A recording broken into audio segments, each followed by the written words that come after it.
Hola, buenas. En este vídeo voy a presentar el transistor bipolar.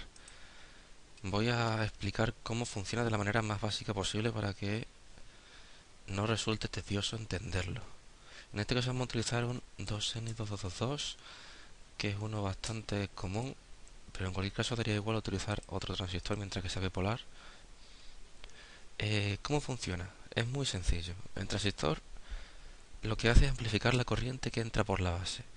Y la amplifica de la siguiente forma. Tú introduces una corriente por la base y lo que hace es que por el colector va a circular la misma corriente que entra por aquí, pero amplificada beta veces. ¿Y cuánto vale beta? Pues beta vale un número, suele rondar los 200, pero no tiene por qué ser eso, así que lo que hay que hacer siempre es calcularlo. Y este tercer terminal lo que hace es pues emitir la corriente que viene por aquí, más la que viene por aquí. Pero como esta es tan grande con respecto a esta, pues básicamente se considera que la corriente que sale por aquí es la misma que entra por aquí. Vamos a calcular beta, que para hacerlo vamos a necesitar una resistencia para polarizar el transistor, una resistencia por aquí y otra para rotar la resistencia. Pulsamos control más R y ahora una fuente de tensión que lo colgamos por aquí de unos 10 voltios, puede servir. Y ahora pintamos los cables. Así, todo perfecto. Ahí. Para que el PSpice, que es el programa que estoy utilizando, reconozca el circuito bien, tenemos que utilizar la masa, toma de masa, que es GND, Place and Close, y lo colocamos donde haya 0 voltios, es decir, en la zona negativa. Bien, entonces ahora la corriente que va a entrar por la base sería 10 voltios, entre la resistencia sería 1 kilo ohmio, y esa corriente sería muy grande, así que vamos a cambiar el valor de la resistencia de base, vamos a poner 400, para que la corriente que venga aquí sea muy pequeña y veamos la amplificación que sufre. Le damos a simular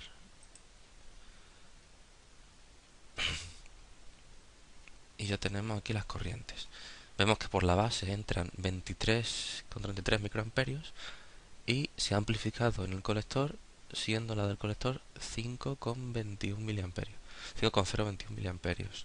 Eso quiere decir que beta valdría el valor este de la corriente de colector entre la corriente de base. Y como veis, la corriente de emisor es la suma de estas dos, que es básicamente igual a la corriente de colector. Bueno, pues ese es básicamente el funcionamiento del transistor.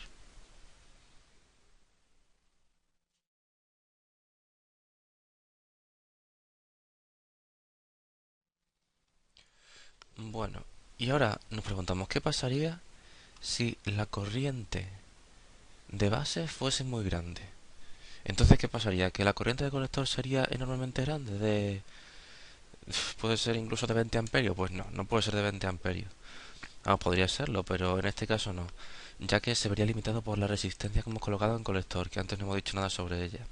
Esta resistencia sería la que limitaría la corriente máxima que puede pasar por el colector.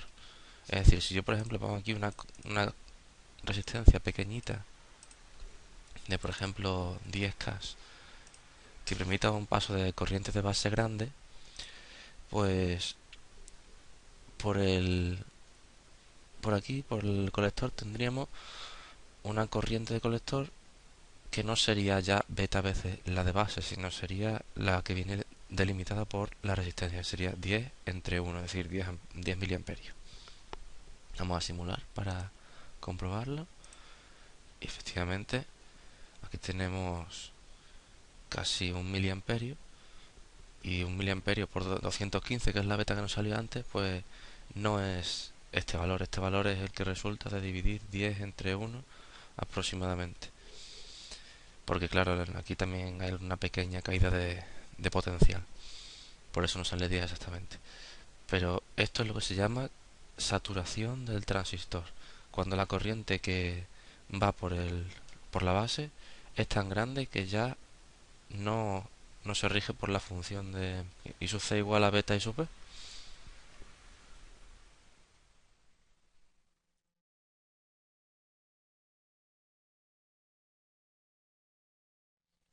por último quedaría explicar qué es lo que pasaría si la corriente de base fuese prácticamente nula o incluso nula. Entonces estaría en un estado del transistor en el que la corriente de colector también sería cero, como cabía intuir. Es decir, yo coloco aquí una resistencia de tantos K, simulamos, y obviamente tenemos aquí una corriente mínima de picoamperios y aquí de nanoamperios, es decir, prácticamente cero en ambos sitios. Esto es lo que se conoce como corte del transistor, no circula corriente ni por la base, ni por el colector, ni por el emisor. Circula una corriente mínima totalmente despreciable. Es como abrir un circuito. Las zonas de corte y saturación se utilizan mucho en electrónica digital. Son la base del funcionamiento de toda la electrónica digital. Y bueno, básicamente esto te lo quería comentar sobre el transistor bipolar NPN. Obviamente para el PNP las ecuaciones serían iguales solamente que cambiando los signos. Me parece sencillo decir cambiando los signos y lo es, vamos, que no tiene ninguna complicación el transistor PNP.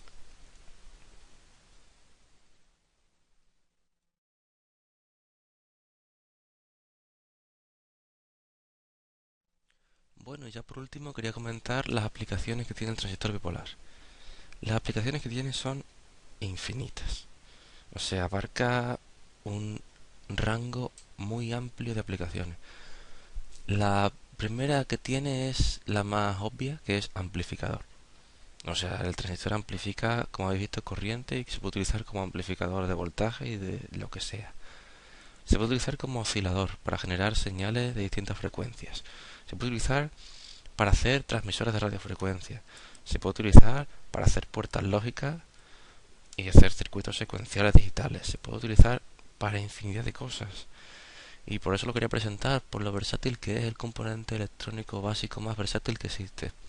Y mi intención ahora es hacer nuevos vídeos explicando el transistor en algunas distintas aplicaciones y que desarrolláis vuestro ingenio y que hagáis vosotros mismos circuitos con él e incluso los comentéis.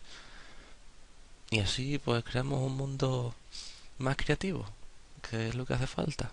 Bueno, espero que os haya gustado el vídeo y nos vemos en el siguiente. Hasta luego.